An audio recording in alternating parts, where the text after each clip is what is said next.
ম্যাক্সিমামই জোটের আলোচনা বা জোটের চাওয়া আসনগুলো আর কি, মানে আলোচনা তো ঠিক না, জোট তো কিছু আসন চেয়েছে যেগুলো বিএনপি কনসিডার করবে, বা যেটা ভাই বললেন যে উইনেবল ক্যান্ডিডেটকে, উইনিং ক্যান্ডিডেটকে সেটা দেখবে বিএনপি।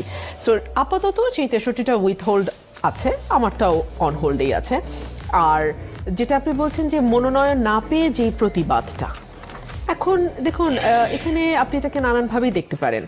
এক হচ্ছে যে এত বড় একটা দল প্রতিটি আসনে, মানে কি বলবো, 10 জন পর্যন্ত মনোনয়ন প্রত্যাশী আছে, এরকমও আছে 3-4 জন তো অন অ্যান অ্যাভারেজ, কিন্তু 10-12 জন প্রত্যাশী এমনও আছে।